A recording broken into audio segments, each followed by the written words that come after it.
kò ní máa rọ̀nà lọ. Èmi bá ti ń ké pé mo ti ké pé dákun jẹ́ kí n rọ̀nà lọ. Ó ti ní kí n ké pé ìjọba gbàdúrà mi. Ó ti ké pé dákun gbàdúrà mi.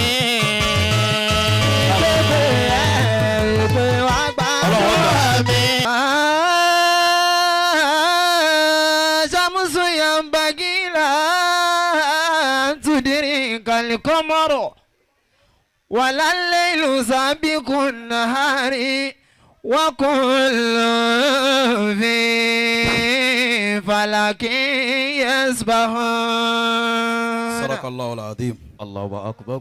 Gbogbo wa ẹ dákun ẹ já dìde ìṣẹ́jú kan fún Ọlọ́run. Ìṣẹ́jú mẹ́ẹ̀ẹ́dógún náà ni mo ní lórí àdúrà yìí. Kí n má fi dá gbogbo àwa jàmá ká má fi dára wa dúró nítorí pé ọ̀pọ̀lọpọ̀ àwa tí àwa ń bí ilé ní oníkálukú wa náà tún níbò míì tí a ń lọ. Gbogbo ẹni ọ̀rọ̀ ayé ẹ̀ bá ká lára bá ń sọ pé subhanallah. Subhanallah. Àwọn ọmọ tí wọ́n ń taná sí tùràrí yẹn dà sọ pé walhamdulillah. Walhamdulillah.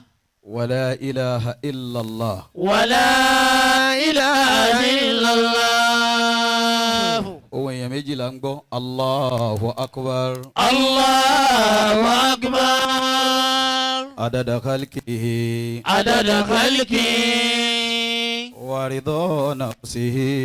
Wa ridha nafsihi. Zinata arshihi. Wa zinata arshihi. ومداد كلماته. ومداد كلماته. ومنتهى علمه.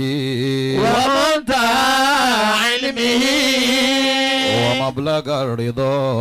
ومبلغ الرضا. ẹni tó bá fẹ́ kí ànábì gbàwọ́ òun kọ́ tẹ́wọ́ kó ní Allahumma salli wa sallim. Allahumma salli wa sallim. ala sayyidina Muhammadin. على سيدنا محمد الشفيع المشفع. الشفيع المشفع. خير خالق الله. خير خلق الله. وعلى الأنبياء والمرسلين. وعلى الأنبياء والمرسلين. وآلهم وصحبهم. وآلهم وصحبه. أهل الله. أهل الله. lórí ìdúró wa bisimilayi kan kúlú Allah kan bàbá Sheikh Adam. bisimilayi الرحمن الرحيم. قل هو الله أحد الله الصمد لم يلد ولم يولد ولم يكن له كفوا أحد.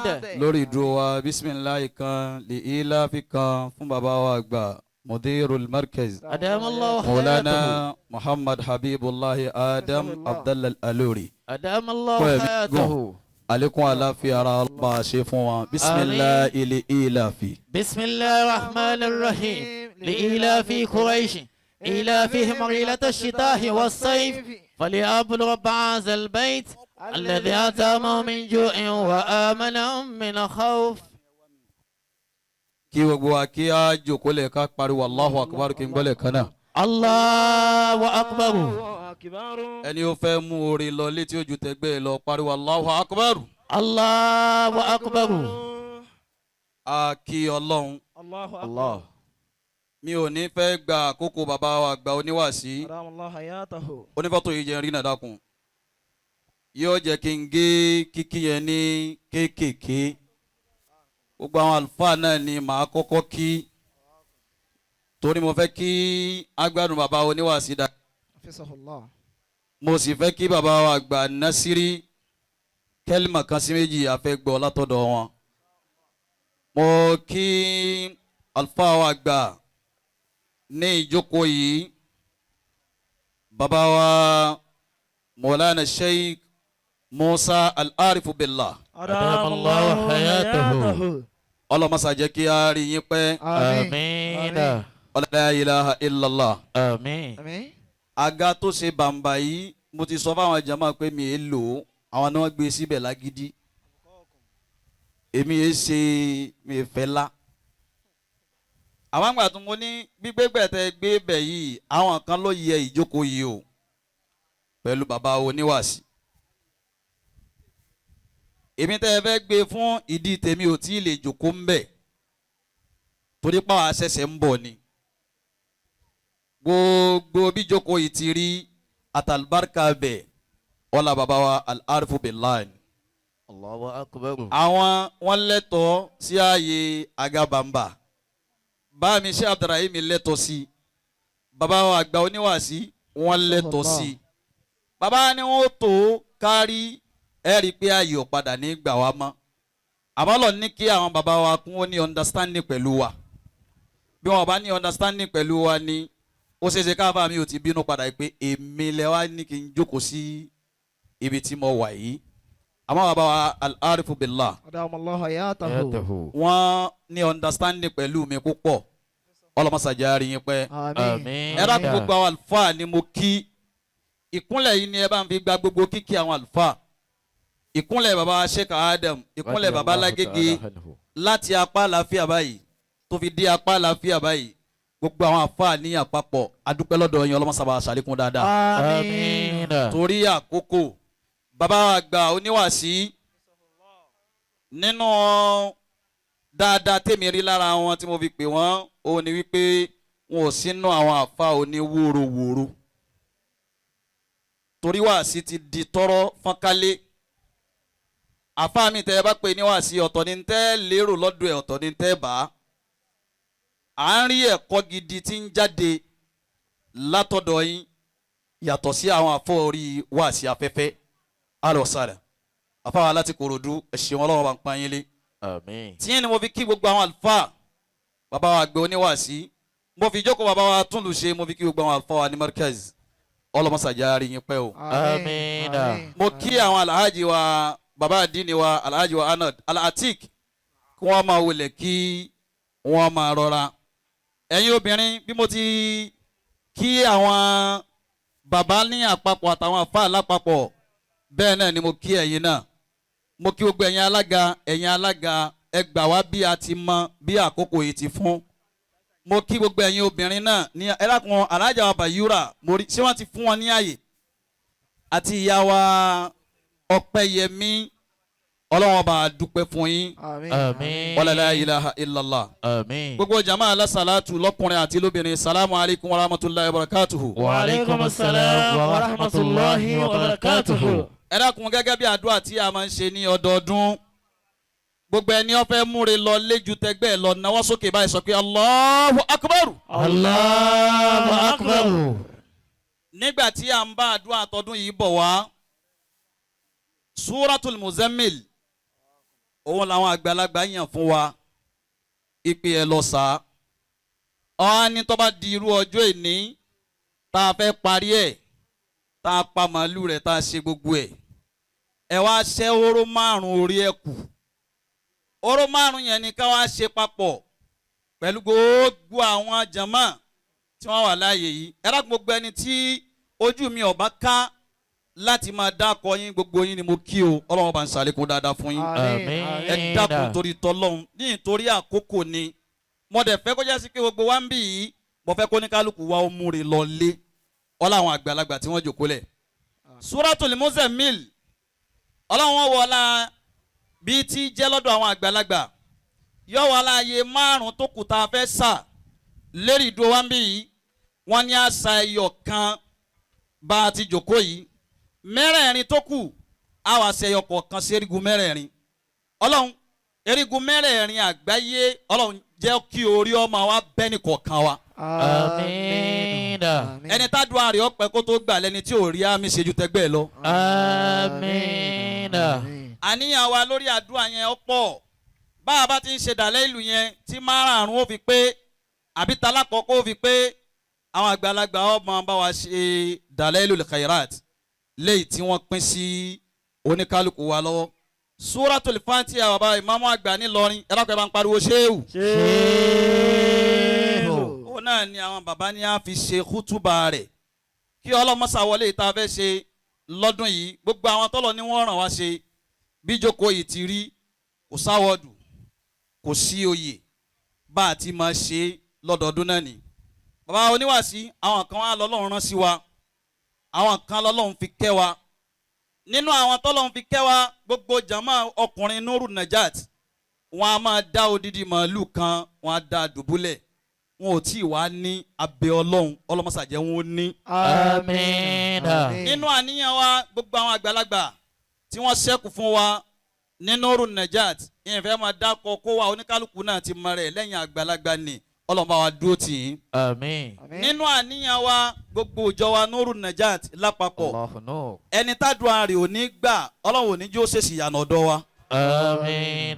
Wala la ilaha illallah. Àmín. nínú àníyàn wa bákan náà gbogbo àwọn ọlọ́lá tẹ wá dúró tì wá tẹ níbi tẹ fẹ́ lọ mọdẹ́lómi dúró ni mo ní bọ́ọ̀ bá tiẹ̀ fún wa lówó nípìn nínú àdúrà yìí àwọn kan ni wọ́n bá wa já owó property wa lójú ní last year ní 1 naira l'account tá a sọ yìí pé a fẹ́ ra lé Ságége èmi yẹn sì wọlé lọ báyàn pé ẹ dákun ẹ ṣàánú wa ẹ̀bùn wa lówó ẹni ọlọ́run bá rán sí wa ó ní 5,000 ó ní 10,000 ó ní 20,000 naira ó ní 100,000 ó ní 50,000 naira ọlọ́run ti ní ká sún owó yẹn wọ 5 million naira báyìí.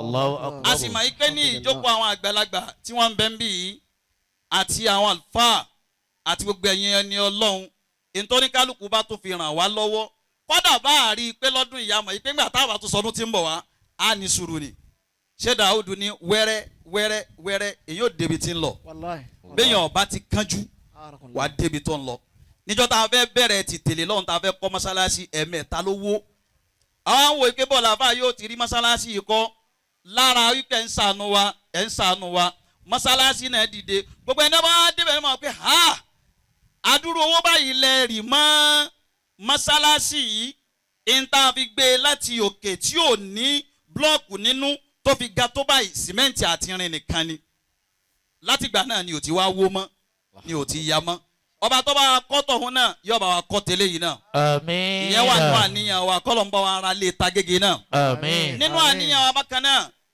alahajà wa ẹrú ọlọ́run ajá wa Majidat ìmbẹ́lí lu òkè ọlọ́mọsàbà wa sàlékún dáadáa rẹ̀. Àmín. èní yìí lọ́jọ́ bí ìyá ẹ̀ èní yìí náà sì lọ́jọ́ bí ọmọ wọ́n tún wá rí ṣe àwọn packages fún àwọn àlùfáà tí wọ́n ní tá a bá débi ìjókòó lé ní o kún ó pin fún àwọn àlùfáà ọlọ́mọjọ́lá àwọn ọbàjẹ́. Àmín. ajáwa Mariam Ayọ̀ká ọlọ́mọjọ́lá rẹ̀ ọbàjẹ́. Àmín. wala la ilaha illallah. Àmín. kárí gbogbo bẹ́ẹ̀ alájáwa Bayura nínú àwọn tí owó wọn tóbi púpọ̀ tí wọ́n bá wa bá àwọn èèyàn wọn sọ̀rọ̀ pé àáfàá wa fẹ́ ra lé Ságége àfi kọ́ mọ́sálásí lánàá síjẹta owó mi tún ti wọlé bẹ́ẹ̀ látọ̀dọ̀ wọn ajáwa Hamdallah láti Lẹ́kí bẹ́ẹ̀ làwọn náà látọ̀ tún wá sọ pé alhaja wa Hamdallah Ọmọbọ́láńlé Ẹlẹ́rìndòdò láti 2015 ló ti ní ẹ dákun ẹ fi mí lẹ̀ gbogbo ohun táwọn afọ́ ọba máa jẹ gbogbo ohun tí wọ́n bá máa mu láwọn àfa nìkan òun ọmọ gbé gbogbo ohun táwọn ẹ̀rín tá a mú yìí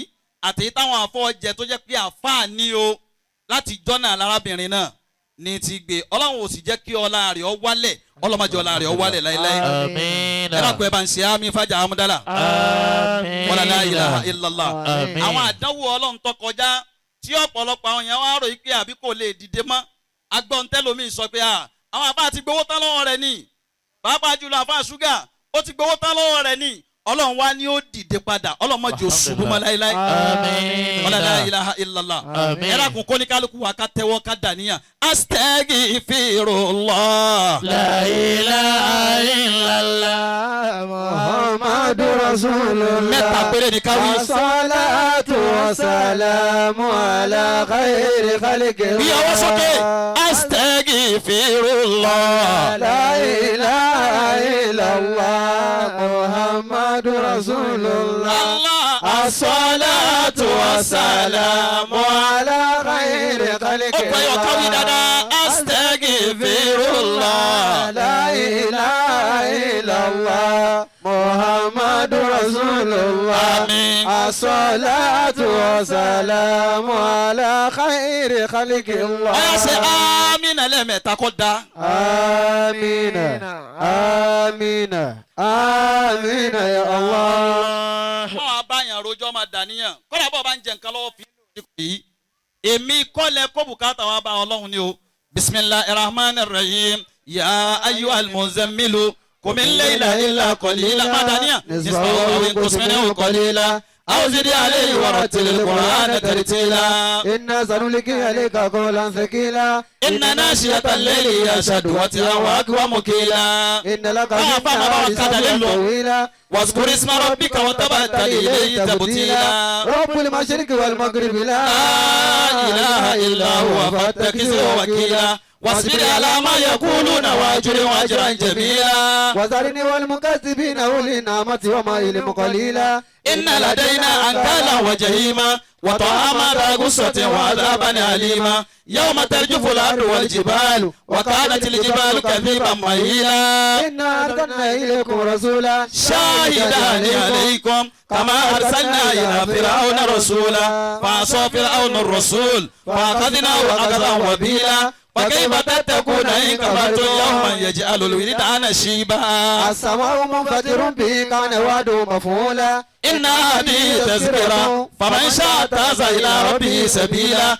إن ربك يعلم أنك تقوم أدنى من ثلثي الليل ونصفه وثلثه وطائفة من الذين معك والله يقدر الليل والنهار علم أن لن تحصوا فتاب عليكم. فاقرأوا ما تيسر من القرآن. علم أن سيكون منكم مرضى وآخرون يضربون في الأرض يبتغون من فضل الله وآخرون يقاتلون في سبيل الله فاقرأوا ما تيسر منه وأقيموا الصلاة وآتوا الزكاة وأقرضوا الله قرضا حسنا وما تقدموا لأنفسكم من خير تجدوه عند الله هو خيرا وأعظم أجرا واستغفروا الله إن الله غفور رحيم. آمين. متى متى آمين wí dáadáa. آمين آمين يا ọ̀yà kọ́ni kálukú wa ká الله. dìde ká kọjú síbi tí mo náwó sí. sọ pé bisimilahi rahman daniya bisimilahi rahman rahim ya ayyuhal muzammilu. قم الليل إلا قليلا نصفه أو ينقص منه قليلا. أو زد عليه ورتل القرآن ترتيلا. إنا سنلقي عليك قولا ثقيلا. إن ناشية الليل هي أشد وطئا وأقوم قيلا. إن لك في النهار سبعا طويلا واذكر اسم ربك وتبتل إليه تبتيلا. رب المشرق والمغرب لا إله إلا هو فاتخذه وكيلا. واصبر على ما يقولون واجرهم أجرا جميلا. وذرني والمكذبين أولي النعمة ومهلهم قليلا. إن لدينا أنكالا وجحيما وطعاما ذا غصة وعذابا أليما يوم ترجف الأرض والجبال وكانت الجبال كثيبا مهيلا. إنا أرسلنا إليكم رسولا شاهدا عليكم كما أرسلنا إلى فرعون رسولا فأعطى فرعون الرسول فأخذناه أخذا وبيلا. فكيف تتقون إن كفرتم يوما يجعل الولدان شيبا السماء منفطر به كان وعده مفعولا. إن هذه تذكرة فمن شاء اتخذ إلى ربه سبيلا. إن ربك يعلم أنك تقوم أدنى من ثلثي الليل ونصفه وثلثه وطائفة من الذين معك والله يقدر الليل والنهار. علم أن لا تحصوا فتاب عليكم فاقرأوا ما تيسر من القرآن علم أن سيكون منكم مرضى وآخرون يضربون في الأرض يبتغون من فضل الله وآخرون يقاتلون في سبيل الله. فاقرأوا ما تيسر منه وأقيموا الصلاة وآتوا الزكاة وأقرضوا الله قرضا حسنا وما تقدموا لأنفسكم من خير تجدوه عند الله وخيرا وأعظم أجرا واستغفروا الله إن الله غفور رحيم. bàbá ti fẹ́ ká dùn àárẹ̀ ọgbà ju tẹgbẹ́ rẹ lọ ni kò ṣe pariwo pé Allahu. Allahu. wọ́n máa fi máìkì wí ìjà òye ẹni tí bùkátà rẹ ti bí yá tán tí ò ní tó fẹ́ gbà lọ́dọ̀ Ọlọ́run. sọ pé Allahu. Allahu. Allahu. ọ̀yà ṣe amínà mẹ́ta kẹ́ni tí ń bẹ lẹ́gbẹ̀ẹ́ fọwọ́ de tí mú. Amina. Amina. Amina ya Allah. ọ̀yà tún yí sápọ̀ tún bá ya ayyuhal muzammilu qumil layla illa qalila. نصفه أو ينقص منه قليلا. أوزد عليه ورتل القرآن ترتيلا إنا سنلقي عليك قولا ثقيلا إن ناشئة الليل هي أشد وطئا وأقوم قيلا إن لك في النهار سبحا طويلا واذكر اسم ربك وتبتل إليه تبتيلا رب المشرق والمغرب لا إله إلا هو فاتخذه وكيلا واصبر على ما يقولون واجر واجرا جميلا وذرني والمكذبين أولي النعمة ومهلهم قليلا إن لدينا أنكالا وجحيما وطعاما ذا غصة وعذابا أليما يوم ترجف الأرض والجبال وكانت الجبال كثيبا مهيلا إنا أرسلنا إليكم رسولا شاهدا عليكم كما أرسلنا إلى فرعون رسولا فعصى فرعون الرسول فأخذناه أخذا وبيلا فكيف تتقون إن كفرتم يوما يجعل الولدان شيبا السماء منفطر به كان وعده مفعولا إن هذه تذكرة فمن شاء اتخذ إلى ربه سبيلا إن ربك يعلم أنك تقوم أدنى من ثلثي الليل ونصفه وثلثه وطائفة من الذين معك والله يقدر الليل والنهار علم أن لا تحصوا فتاب عليكم فاقرأوا ما تيسر من القرآن علم أن سيكون منكم مرضى وآخرون يضربون في الأرض يبتغون من فضل الله وآخرون يقاتلون في سبيل الله فاقرأوا ما تيسر منه وأقيموا الصلاة وآتوا الزكاة وأقرضوا الله قرضا حسنا وما تقدموا لأنفسكم من خير تجدوا عند الله وخيرا وأعظم أجرا واستغفروا الله إن الله غفور رحيم. رحيم. الله لو سبي فارو الله الله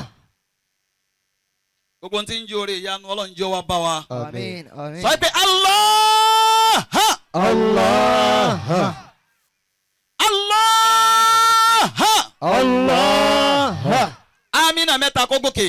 آمين آمين آمين يا الله tún yí báyìí bisimilahi rahman rahim ya ayyuhal muzammilu qum al-layla illa qalila. يسمع وينقص منه قليلا أو زد عليه ورتل القرآن ترتيلا إنا سنلقي عليك قولا ثقيلا إن ناشئة الليل هي أشد وطئا وأقوم قيلا إن لك في النهار سبحا طويلا واذكر اسم ربك وتبتل إليه تبتيلا رب المشرق والمغرب لا إله إلا هو فاتخذه وكيلا واصبر على ما يقولون واجمع أجرا جميلا وذرني والمكذبين أولي النعمة ومهلهم قليلا إن لدينا أنكالا وجحيما وطعاما ذا غصة وعذابا أليما يوم ترجف الأرض والجبال وكانت الجبال كثيبا مهيلا إن أرسلنا إليكم رسولا شاهدا عليكم كما أرسلنا إلى فرعون رسولا فعصى فرعون الرسول فأخذناه أخذا وبيلا فكيف تتقون إن كفرتم يوما يجعل الولدان شيبا السماء منبت به كان وعده مفعولا إن هذه تذكرة فمن شاء اتخذ إلى ربه سبيلا إن ربك يعلم أنك تقوم أدنى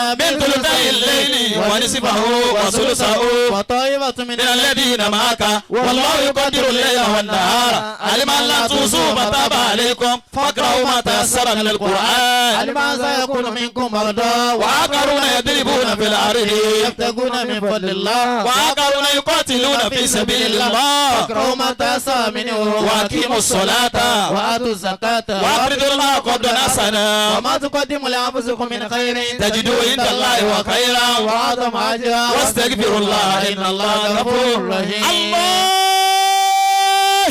الله الله الله الله آمين متى آمين آمين آمين يا الله. ẹ jẹ́ á parí ẹ̀ sí kíbílà dàlẹ́lù táwọn àgbàlagbà ti bá wa ṣe àti Muzammilu yìí àti dìde wọn tí wọ́n bá wa dìde ní ọjẹ́ kútúbà rẹ̀ ní táwọn àgbàlagbà gbé dìde àmọ́ mo fẹ́ ká àlùbáríkà yín mo fẹ́ kó kún wa lérè yìí tá a fẹ́ ṣe mo mọ̀ pé dàlẹ́lù òun ti délẹ̀ mo mọ̀ pé dàlẹ́lù òun ti délẹ̀ ìdúró àwọn àlùfáà wa kọ̀ọ̀kan tá a fi dájú gọ kíbílà yìí àwọn kan bẹ́ ń ká àbà bẹ́ẹ̀ ajiwa anọdun ṣẹ̀ṣẹ̀ dé ni alájiwa abáyà àdúrà yẹn gbà àti gbogbo àwọn tí wọ́n ṣẹ̀ṣẹ̀ débẹ̀ àtàwọn tí wọ́n wà ń bẹ̀ lọ́wọ́lọ́wọ́ tí wọ́n ń di aṣọ kàábà mú báyìí tọ́lọ́n bá kàkọ́ọ́lẹ̀ pé ń bẹ́ nu wa lẹ́ni pé ọlọ́run ló ń tọ̀ wọ́n sunkún ni ọlọ́run kó sẹ́kún ẹ̀dẹ̀rín آمين يا الله. kí ló tẹ̀ ṣe àmì jàkújàkú dáadáa. آمين يا الله. yá ayyuhal muzammilu. قم الليل إلا قليلا nisfahu aw inqus minhu qalila. أو زد عليه ورتل القرآن ترتيلا inna sanulqi alayka qawlan thaqila. إن ناشئة الليل هي أشد وجعا وأقوى مقيلا inna laka fin nahari sabhan tawila. واذكر اسم ربك وتبتل إليه تبتيلا rabbul mashriqi wal maghribi la ilaha illa huwa fattakhidhhu wakila. واصبر على ما يقولون وأجر أجرا جميلا وذرني والمكذبين أولي النعمة ومهلهم قليلا. إن لدينا أنكالا وجحيما وطعاما ذا غصة وعذابا أليما. يوم ترجف الأرض والجبال وكانت الجبال كثيبا مهيلا.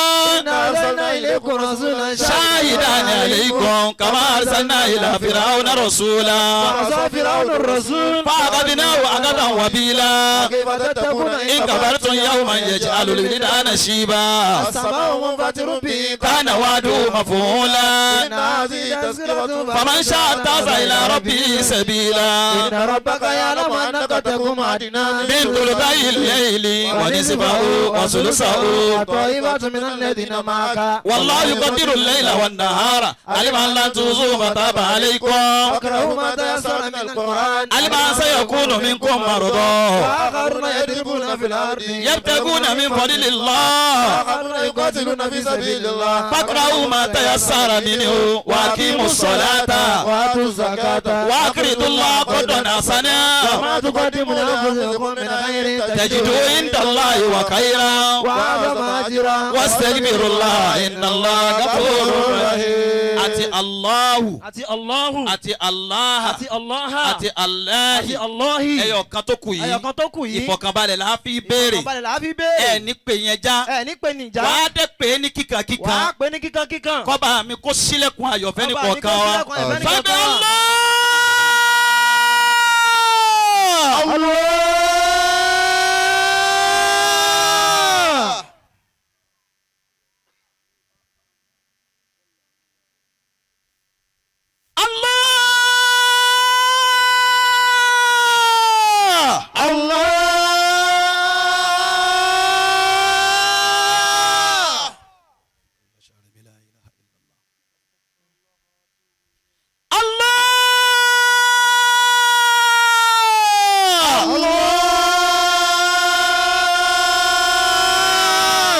sọ pé bisimilahi rahman rahim. بسم الله الرحمن الرحيم alhamdulilayi rabbil alamin. الحمد لله رب العالمين amiina.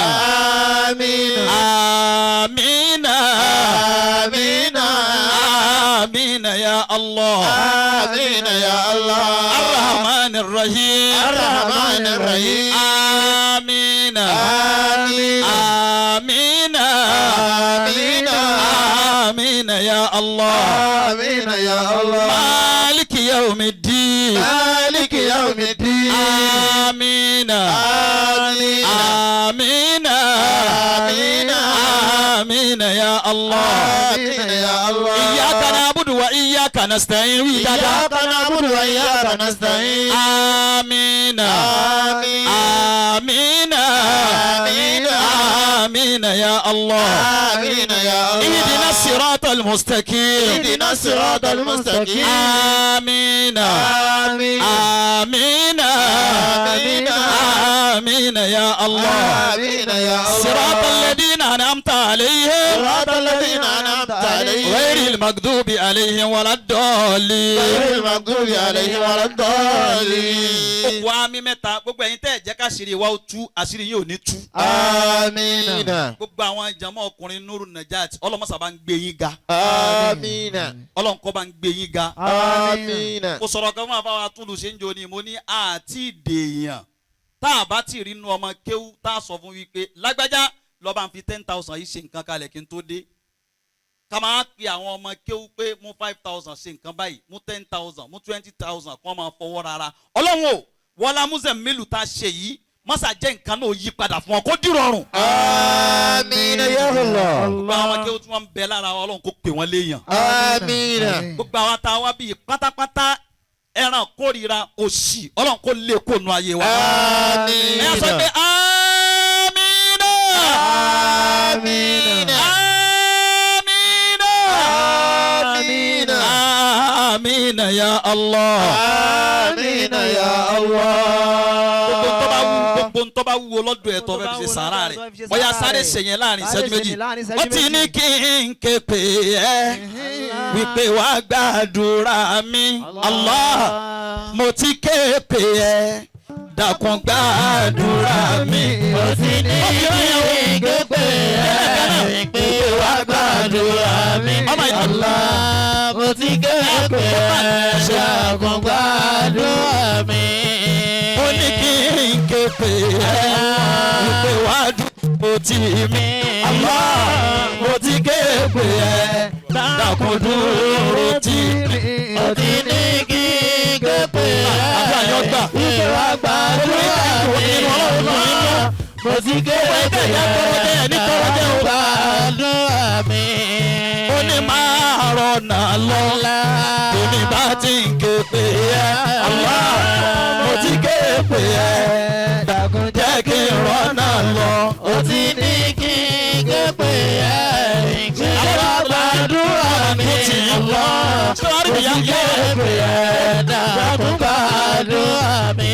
gbogbo ẹ̀yin bẹ́ẹ̀ jọ máa wọ́n sunkún ẹ̀yin náà ò ní sunkún lánàá ó ní kí n ké pè ẹ́ wípé wàá dúró tì mí Allah mo ti ké pè ẹ́ dákun dúró tì mí o. ó ti ní kí n ké pè ẹ́ wípé wàá gbàdúrà mi Allah mo ti ké pè ẹ́ dákun gbàdúrà mi.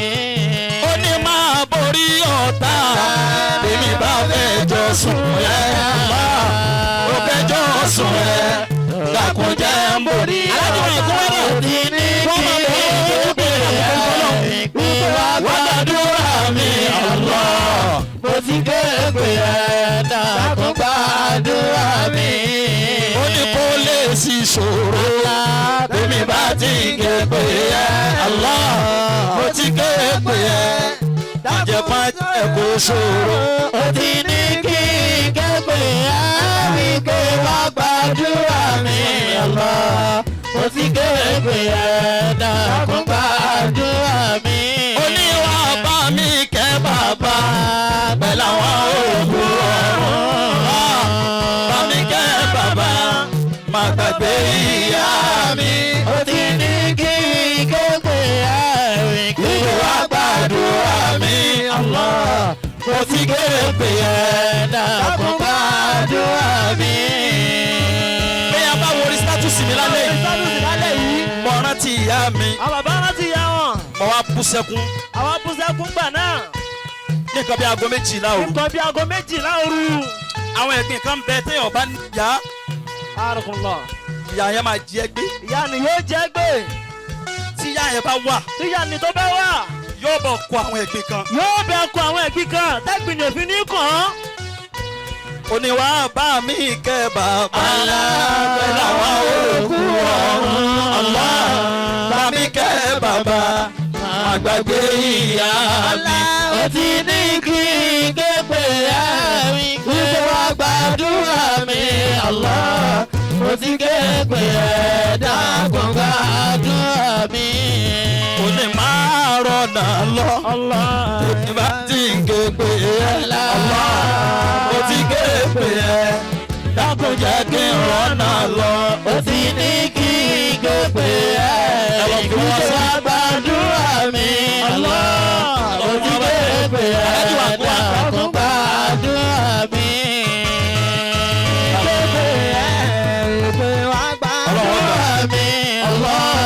mo ti ké pè ẹ́ dákun gbàdúrà. ó ti ní kí n ké pè ẹ́ pé wàá gbàdúrà mi Allah ẹ ní ṣe lásán gbogbo tẹ ẹ náà Ọlọ́run ó di ẹ jèrè lára ọmọ ẹ jèrè lára ara yín. pẹ̀lú àwọn òkú ìgbà tí wọ́n ṣe bó ṣe kà á dámadá wọn kábàámà ẹ̀yin náà ní kábàámà. gbàgbé ìyá ó ti ní kí n ké pè ẹ́ pé wàá gbàdúrà mi Allah ó ti ké pè ẹ́ dákun gbàdúrà mi. ó ti ní kí n ké pè ẹ́ wípé wàá gbàdúrà mi. Ọlọ́run ò ní ṣe é lólówó àná ó ti ké pè ẹ̀ ní ẹ́ dọ́lọ́ làná dákun gbàdúrà mi. ibi wá sí láti pàdé ó ti ní ojú là ń pèpè sójú ọ̀nà Ọlọ́run òun láti pàdé pẹ̀lú yín àìmọye oore lẹ ti wá ṣe fún wa ọba mi ò ní pa yín lẹ́kún. ó ti ní kí n ké pè ẹ́ ìwé wa gbàdúrà mi Allah. ó ti ké pè ẹ́ dákun gbàdúrà mi. ó ní máa rọ̀nà lọ ìgbà tí n ké pè ẹ́ mo ti ké pè ẹ́ dákun jẹ́ kí n rọ̀nà lọ. ó ti ní kí n ké pè ẹ́ ìwé wa gbàdúrà mi. Allah. ó ti ké pè ẹ́ dákun gbàdúrà mi. lọ́la yá láyà Allah ya Allah ya Allah ya Allah ya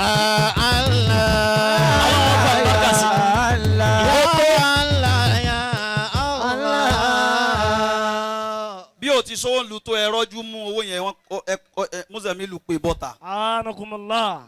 gbogbo ẹ̀yin tẹ wá rọ́jú tẹ mu bàbá òkìkí mo kí yín o gbogbo ẹ̀yin jẹ́ rí náà alájí wa àgún wa ẹ dákun ẹ bá mú ọ wá síbí yìí ṣé wàá rí mi yá ẹ dákun ẹ̀yin lẹ́ẹ̀ bá ń ṣètò bàbá oníwàásí ẹ jẹ́ kí n alájí wa Kọ́mọrùdín Abu Najat máa bọ̀ wá alájí wa Americana ẹ máa bọ̀ Americana ẹ máa bọ̀ alájí wa Kọ́mọrùdín àjọǹjọ́ kọ alájí wa àbáyá ẹ máa bọ̀ sídọ̀f ẹ máa bọ̀ alájà alatik dà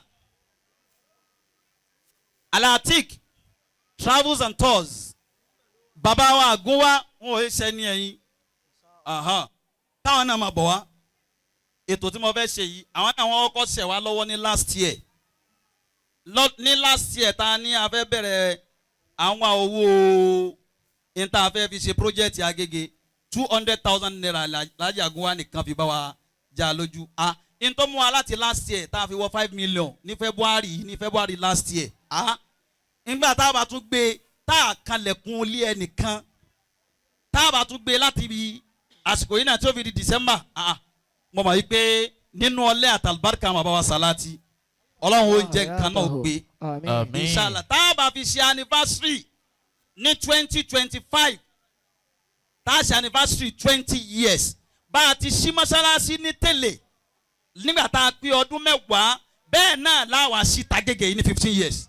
Àmín ya Allah. Ọlọ́run ó sì jẹ́ orí bẹ́ẹ̀. Àmín. gbogbo àwọn tọ́lọ́run wá fi ṣàánú wa tọ́lọ́run fi kẹ́ wa ní àwọn tọ́lọ́run fi kẹ́ wa ní Ọlọ́run ò ní jẹ́ dolówó àná. Àmín. ẹ ní dọ́lọ́lá àná. Àmín. Wala la ilaha illallah. Àmín. máa ń sọ fún àwọn èèyàn yìí pé tọ́lọ́run bá ní kí àáfàá bá nírú àgúnwá yìí nìkan lọ́dọ̀ tọ́wọ́n bá gbọ́ pé àáfàá yẹn ṣe 419 ó yẹ kó wọ́n pa ni pé kí ló tún wá táwọn eléyìí ò ti ṣe fún ẹ ẹ̀yin lẹ jẹ́ bí ọpa wá ẹ̀yin lẹ jẹ́ àmọ́ rìnrìn ìdọ̀tí ẹ̀ ní rìnrìn ìdọ̀tí Àmín. ẹ jẹ́ ń gbé látọwọ́ ọ̀tún báyìí náà